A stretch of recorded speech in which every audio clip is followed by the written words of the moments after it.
Hello and welcome back to another episode of Inside the Asperger Studios. What happens when a father who is also a medical pioneer brings cutting-edge science home to help his autistic son thrive? Well, sit back, relax, and grab your favorite beverage and let's learn how and why. See you there. I wanna believe in the truth, but only see what I'm shown. Got the freedom to choose, but can't decide on my own. Follow what the group is thinking, bottle up my intuition till it's popping up. Hello and welcome back to another episode of Inside the Asperger Studio. Today I'm joined with Dr. Weiss. Welcome to the show, Dr. Weiss. Thank you very much. It's nice to be here. So why don't you start off by telling me a little bit about yourself? I don't know. I like to think I grew up very nice in Florida, walking the beaches, fishing. Ended up going to Davidson College, Duke Medical School. I went to general surgery residency at UC San Francisco, ended up at University of Miami for plastic surgery.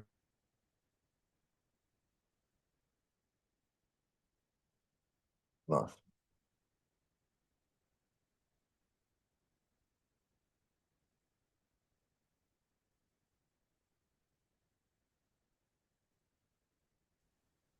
There we go. Got you back. Um, Now, before we dive into the science and stem cell research, take me back when you realized that you found out that your son was neurodivergent. When did you finally, you and your wife, realize your son may be autistic? Well, he was our second son, and so he wasn't hitting his milestones normally. He had a rough birth. He was born premature and spent about 5 weeks, I believe, in the neonatal intensive care unit. And so he was being followed closely by the Children's Hospital up here in the Moors. And back in 1996 or so, it wasn't that common, and it was a tough diagnosis to make. But we were just seeking answers, and we ended up going from Boston Children's to Miami Children's, and then Miami Children's, made the diagnosis. And so from that point on, we just decided, there was no game plan. Back then, not that you'd want this, but it was almost better if your kid had leukemia, because then the medical establishment knew what to do. There was a playbook, but there was no playbook back then, and so we created our own. I mean, isn't that the way? I mean, back in the day, autism wasn't even on anybody's radar. I mean, no one knew what to do with it if you got diagnosed with it. How did you, when you and your wife realized your son was autistic, how did that affect your life? Well, I think it affected everybody's life. Obviously, we went into triage mode and trying to figure everything we could, but Mhm. it obviously meant we had two other sons at the time, so it made also less time for them, and so I think it affects the whole family. Certainly affects your relationship. Mhm. When he's not sleeping through the night and there's more time where you have to watch out for him. There's less, going out to restaurants, less date nights, less, going to school, to be I think my wife was the parent in the classroom for, 4 or 5 years with Austin, and that obviously had to stop. And at one point she was working with me until it became obvious that she had to work with Marston. Now you're known for your work in stem cell research, but did becoming a father to an autistic child change the way you looked at your work? Certainly it did. I think having a child just in general changes the way you look at the world. But obviously, Oh, we lost you again, Dr. Weiss. with congenital There you anomalies go. and things like that. And so just, I knew what those families were going through with just having a sick child. Now, for listeners who may not be familiar, can you explain what stem cell therapy is and how it might relate to neurological conditions like autism? Yeah. Well, we'll start off with kind of the big picture on autism. There was a landmark study done from Johns Hopkins in 2005 where they did autopsy studies looking at the brains of autistic children. and they were shown to have neuroinflammation or brain inflammation. And when that was discovered, it fit into a category of the neurodegenerative disorders. So Alzheimer's disease has neuroinflammation, Mm. Parkinson's disease, neuroinflammation. Same with multiple sclerosis, ALS, chronic traumatic encephalopathy.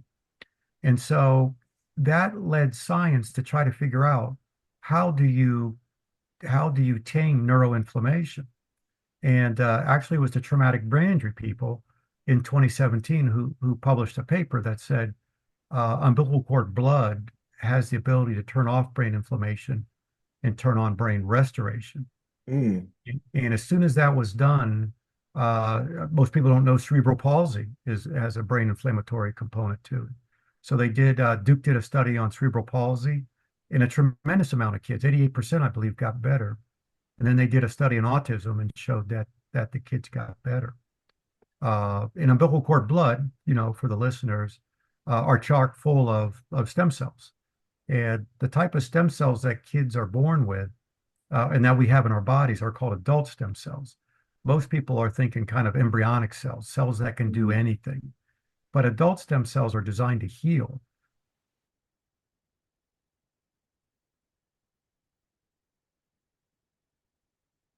Lost You you lose again there. There we go. We're back. Okay, these cells have the ability to seek out inflammation and correct it. And so Mhm. the ability of these cells to be infused and find inflammation and turn it off is very profound. Now, there's a lot of skepticism and hope surrounding stem cells in the autism community. What made you believe this was a path pursuing for your own son? I thought it was a path because it made sense. This was not something that uh, was done willy-nilly. Uh, Most people don't know there's animal models for autism Oh, where that's you can induce inflammation in animals and they begin having repetitive behaviors. They stop communicating antisocial behaviors. And so long before they ever tried it on humans, they tried human umbilical cord blood on these laboratory animals, and it showed benefit. And then obviously in a petri dish, they tried it on inflamed brain cells on a cellular level, and it mm, helped. And most people don't know actually that umbilical cord blood has been used in medicine for 60 years. There's wow. 80 there's 80 different diseases that it's the primary treatment for. Hmm. So it wasn't new to medicine, it was new to autism. And then I think the big thing was the Hmm. original research was done at Duke, and I went to Duke. And so I had the ability to call them on the phone and just ask them what they were seeing. And they told me if it was their child, they would do it. And that kind of pushed me over the edge. Now, were there any existing studies or cases that gave you confidence to try this with your son? Or did you just feel like you were stepping into uncharted territory?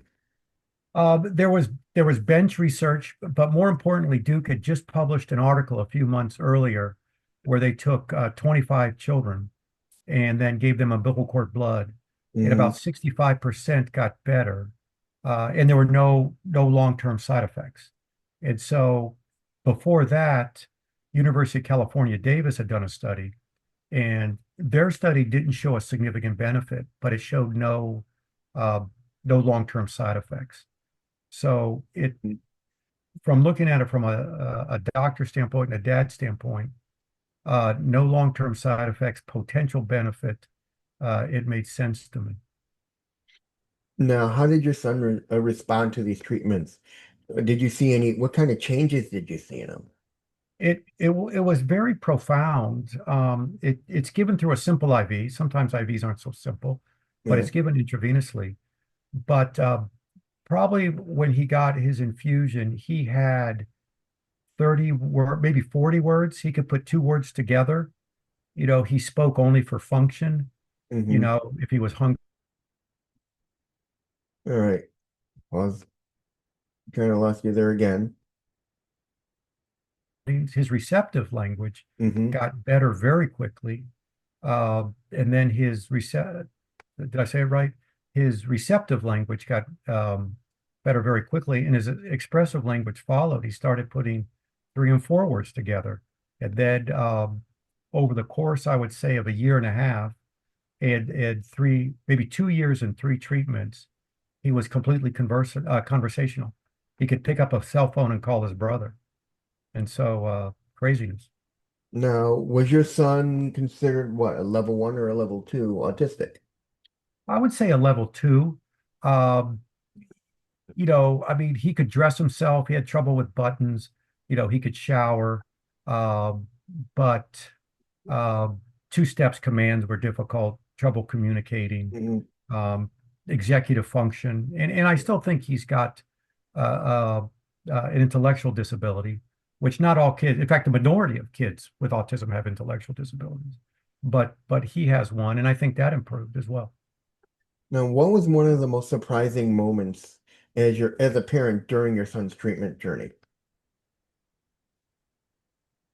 He started asking questions. Hmm. He knew more words than I thought. Because you ever seen the movie Born Free? It's kind of Yes. my generation. It's about a lion and a lioness get killed, but they had cubs, and then a family ends up raising the cubs, but Hmm. eventually they have to let them go back into the wild in Africa. But but he used the word orphan, and everybody told me he had the mentality of a kindergartner or even a pre-K. Well, orphan is not on the word of the lexicon of a 4-year-old, and so he obviously knew what an orphan was, and then could apply it to the movie and then spit it out. And so uh, I think that he had incredible memories when he started to being able to talk. He Hmm. could tell us when we went to the beach when he was 3 and 4 years old. And so that was kind of amazing. I mean, what people don't realize is that those of us who are autistic are very intuitive. We pick up on things. We may not, those are who are nonverbal or limited in verbal, like your son was, or able to pick up on things. And that must have been a surprise. As your Oh, treatment progressed, all of a sudden he became more intuitive and remembering things and helping you and must have surprised you greatly. I agree with you a whole 100%. He was very intuitive. He could tell people that didn't like him. Hmm. He could tell that people that liked him. If there was a room full of kids, let's say we dragged him to a birthday party or something, he would move to the kids that he was comfortable with, and then he just figured it out. One of my favorite stories about him is, we would take him to McDonald's and he would eat the chicken nuggets, but he would never eat the French fries. And Wow. I would say, you're crazy. The French fries are the best thing about McDonald's. And I would try to put them in his mouth and he wouldn't eat it. Well, 2 years later, we get him tested for food allergies. He's allergic to potatoes. So Holy cow. he had figured he had figured out that French fries don't make me feel good, and so I felt bad after figuring that out, that I was uh, pushing something that wasn't necessarily good for him. So yeah, I believe that remarkably intuitive, and not just him. The the children and the adults I've seen. I believe that's one of their powers. I mean, people don't realize, I mean, how intuitive we are. And but the other thing I want to say is people don't realize that our mind and our gut are connected with each other. And especially with those of us who are autistic, we know a little bit more about our own bodies than everyone else. So being intuitive and knowing about our bodies and what makes us sick and what doesn't kind of speaks to our how intelligent we really are.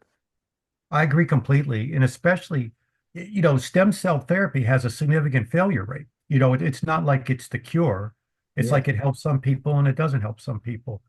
But I think that eh, autistic people have significant gut issues. And I think that some of the ones that don't get help with stem cells have unrecognized gut issues. And with Mm. my patients, I try to look at their guts, because people don't understand that, yeah, you can be, eating and pooping completely normally and still have gut dysbiosis, we call it, abnormal bacteria. Um, because that correlates more with behavior than it does with actual symptoms. And these children learn to read that's why I think so many are picky eaters because they know what makes them feel good and what doesn't make them feel good. Yeah. Now you said your son is thriving. What does thriving look like for him? What is he doing today that he might have not that you might have not imagined years ago? Oh, even if you would have told me 5 years ago that he could be living independently, driving a car and have a job, I would say, from your lips to God's ears. Uh, but over the course of 3 or 4 years with 4 or 5 infusions, he his executive function, he was able to get a driver's license. He Wow. can, do his own meals. He lives probably, I don't know, 10 miles from us. So, my wife checks up on him a couple times a week. Uh, but he uses his cell phone, if he ever, has a question. And I'm not saying life is perfect and he is um, uh, can thrive in all situations, but his ability to navigate life is incredible. Now I want to get a little personal. The word cure, as you know, is not a word that those of us in the industry community look at as a good word. Would you consider it a cure or more of a workaround or a push to help those who are autistic? I think it's a push. I think a cure is a big statement, and I would never say that. Um, but it's very interesting that the cell that seems to be central to the issue of the glial cell is inflamed, it Mhm. secretes factors which affect the functioning of the brain. And it's been shown that stem cells can stop that secretion of these bad factors. It actually make it secrete factors which promote neurogenesis and promote connections. So I think it's one piece of the puzzle, but Mhm. by no means is it the whole puzzle. Now, some might say that science can be used to change who autistic people are at the core. How do you balance scientific innovation with respect to the neurodiversity? Well, it's very interesting how these cells work. They don't become engrafted. They don't become part of you. They actually kind of seek out inflammation and secrete factors that correct the inflammation, and then they're cleared by the body. So Hmm. they kind of act like a medicine. They go in, they do their thing, and they leave.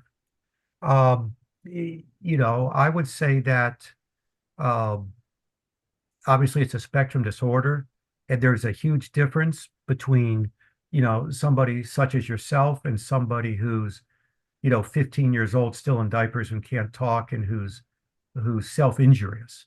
And I see children like that. And so to be able to just uh, have them comfortable in their own bodies Hmm. is very important, and I think that, you know, and nobody's forcing this on anybody. And when you get to a point where you decide, if you want any more, you don't want any more. And I think the kids become once they start talking, they're very self-aware. Hmm. My son once told me, I think I need more cells. And I said, why is that? And he goes, I think better. And I go, okay, well, let's do it. Um, but so you know, I look at the child in the wheelchair and nobody says, we shouldn't try to help them. And so you make something available, and if somebody decides they want to do it, they do it. But I think the way they work, it doesn't change your innate personality. I think it makes what's in there come out. That's so true. I mean, people don't realize, no, a lot of times what we have and what we get is not really a cure. It's a help. It's a Correct. workaround. It's something to help us get through those times. It's not changing the fact that we're autistic, but it's giving us that helping hand to help with communication, to help with being able to think better, to be able to be smarter. No, I agree completely. And I think that the more workarounds you have, my wife describes it as, you have all these highways and some have Bob barricades. Hmm.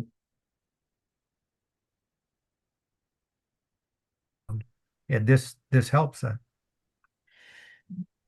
I mean, yeah, I mean, people don't realize that when you're autistic, yeah, we do have our blocks, but if you give us something like stem cell therapy or some other kind of medicine, it's only improving and getting rid of those barricades so we can so we can get past that hurdle and we can thrive in society as we are today. Correct. No, I couldn't have said it better. Now, has your son found himself his special interest yet? Um, he likes actually he likes dancing, and it was funny because when we were when he was younger, my wife and I would sit down kind of once a month and say, what are his strengths, what are his weaknesses, and some of the weakness was kind of memory and coordination, and if there's one thing he hated was physical therapy. It was too sterile, but we know he loved music. And so we took him to a couple dance classes. He loved it. And so, you know, that was our version of physical therapy. He liked Taekwondo, which also is motion and stuff. Um, he he enjoys going to the beach. He enjoys swimming. And so I'd say that's his therapy. When he gets home from work, he likes to go to the hot tub at his where he lives. Mm. Now, how has your experience with your son shaped the mission of your research today? Completely. I was a busy surgeon. And if you would have told me 5 years ago I would have given up surgery and done this full time, I would have thought you were crazy. But I stopped seeing new patients in November and I stopped Mhm. operating, in February.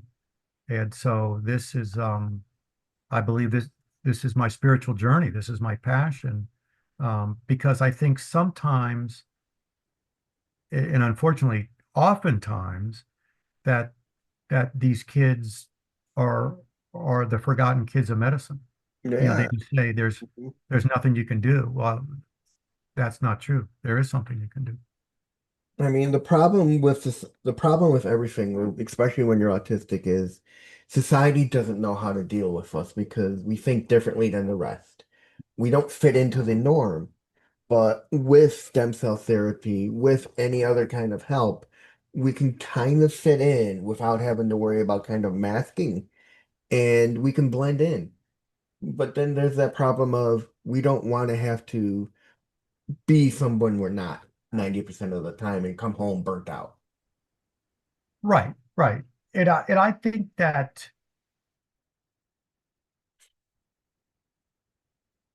Another hiccup with the Wi-Fi.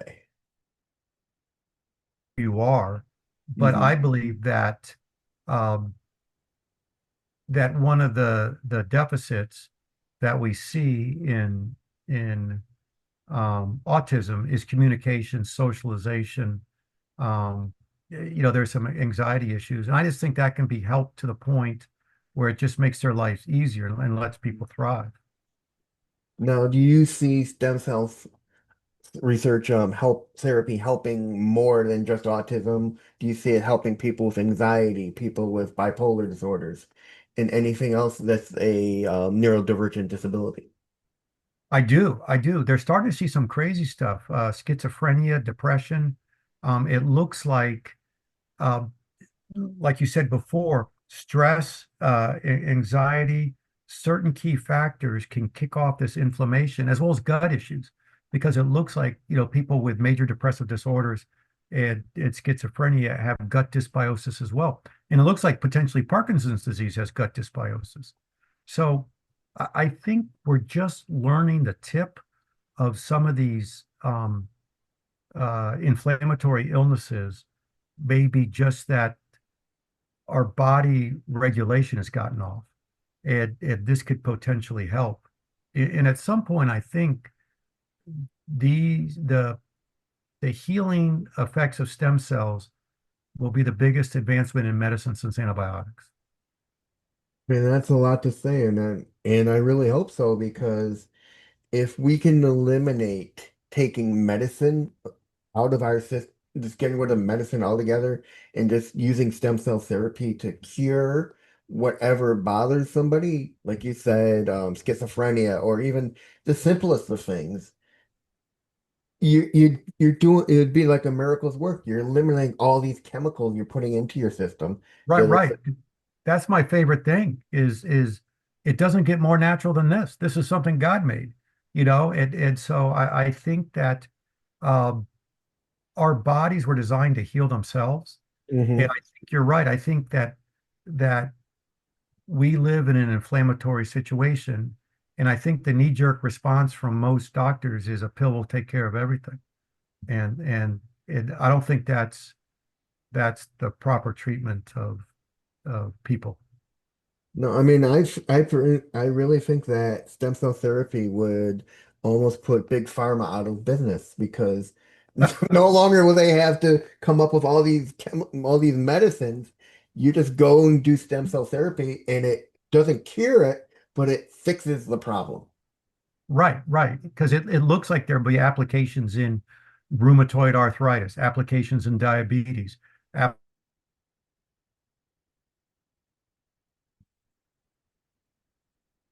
Obviously, we're the only animals in the world that try to injure ourselves through smoking and drinking and eating too Yeah. much. But on the other hand, um, a little bit of better care and some of this to pick off some of that chronic disease could make some huge differences. Now, where is the research heading, and are there broader applications beyond autism are you exploring? I think that almost all neurologic diseases will have some type of application. There's some good studies coming out with Alzheimer's and Parkinson's.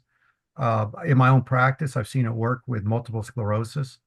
I've treated a couple people who, within 2 months, who were wheelchair bound, were up and walking without assistance. I mean, no walker, no cane, and stuff like that. And so um, I think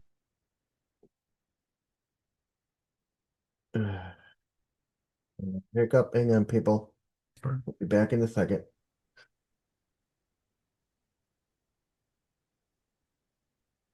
Okay. Now, what kind of support or collaboration would help move this work forward? Are you working with other organizations or families? I work with a lot of people. I've tried to convince the government, and I've had some context there on a couple of things. One is, still 99% of the umbilical cords are being Mhm. thrown away. Oh, And wow. it would be nice that if because the woman who's pregnant who's not going to bank the umbilical cord blood for herself has to willfully donate it.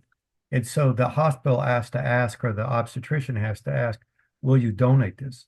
You don't hear about a bone marrow transplant anymore because we know how to take care of capitulating a whole immune system just through umbilical cord blood. So I think better donation would be one thing. And this stuff is still very costly, and it would be nice to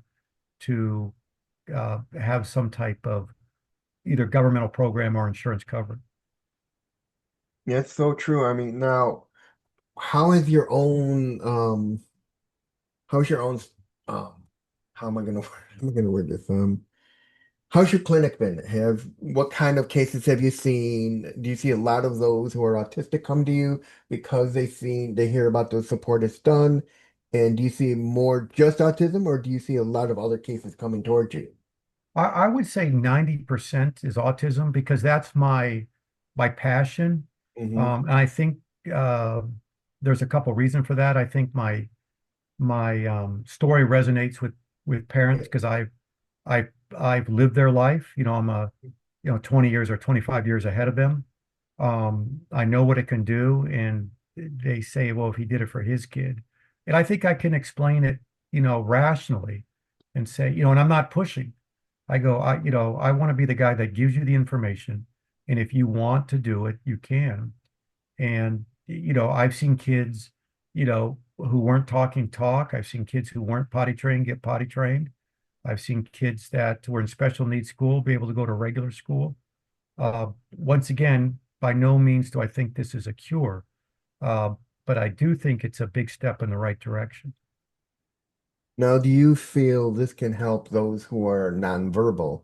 become verbal. Yes, I've seen it. It's not like you can tell these cells what to do.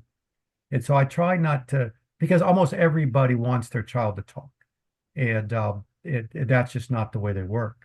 I think it gives them a good chance of that happening. But I have plenty of people that say, you know, All right, you've frozen again, so okay, with an AC device, but he's still not talking. And and so, I wish I could make that happen, but I can't. no, I mean there are a lot of things within autism that people wish there could be some kind of help towards, and like we said, being nonverbal to verbal is one of the biggest ones because that would be almost like a miracle for a lot of parents to have their child say something instead of pointing to a machine that says, I want this, I want Right. that. Right. No, no. I talked to a parent today who's only 2 weeks or less than 2 weeks in, and her kid was nonverbal, and he was trying to communicate something, and she just said, what do you want? And she said, I actually saw him stop walking and kind of look up and to the right like he was thinking. And then he looked at her and said, eat. And she Wow. said, that's the first time that I ever knew he was understanding what I said. And it was the first time he said something. And she said, after I got done crying, I made him a sandwich. And so she said, just to be able to communicate, the needs. And I treated an adult for the second time. He's 22 today. And I asked the mother how was, the treatment before. It had been a year since she had done it. And she said, I went a whole year without being struck or kicked, you know, Wow. that he's much more calm and much more able to deal with, certain changes in his life without, melting down. And just to have your child in your house without necessarily, the fear of these outbursts was tremendous. She was more than happy, and the kid was still nonverbal, but we'll take the little wins too. Now, do you feel that those that are nonverbal are unable to speak because they don't know how, or do you feel it's that they're nonverbal just because they just don't know how to communicate? No, I truly believe they want to communicate, because almost any kid will point, will grab their parents and walk them to someplace. I believe that there is, um, there are certain tracks in our brain called white matter tracks where they connect Mhm. different areas of the brain. So, they can be efficient. And I believe there's some breakdown in those areas and that they desperately, want to communicate, but there's a true uh, Yeah.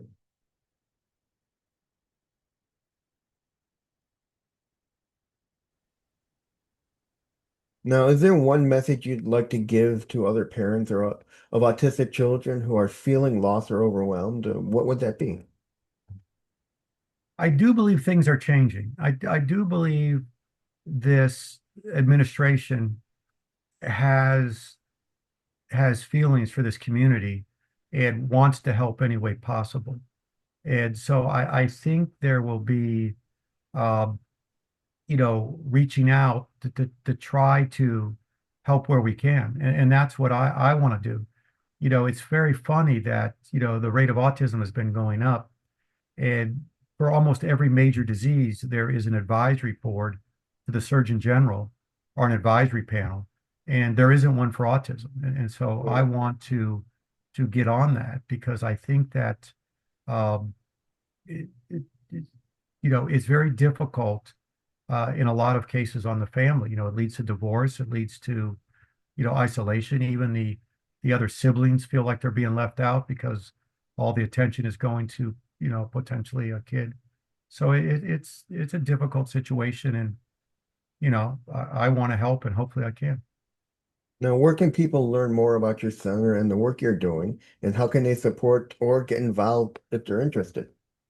I think it all, starts at my website. And there's two. There's northfloridastemcells.com, northfloridastemcells.com. That's the I guess the practice. And then there's ericweissmd.com. Those two will get you there.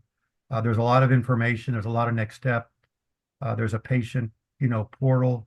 I talk to all my parents. We sit down and have a conversation. I want to be, upfront and truthful about, what these cells are capable of and what they're not capable. All right, and that's it. And if Dr. Weiss's story inspired you or you're curious about the potential of stem cell research supporting autistic individuals, visit his websites to learn more about their groundbreaking work. Whether you're a parent or a professional, just someone passionate about innovation and neurodiversity, there's a place for you to get involved. Thank you, Dr. Weiss. That was a great episode. No, thanks. You asked a great question. And I like your perspective as well, because I do think these children are empaths. They intuit a lot. I don't want to equate them with dogs, but dogs know who likes them and who doesn't. And they just have this incredible capacity to read a room, and you have no idea what they're doing it, you know?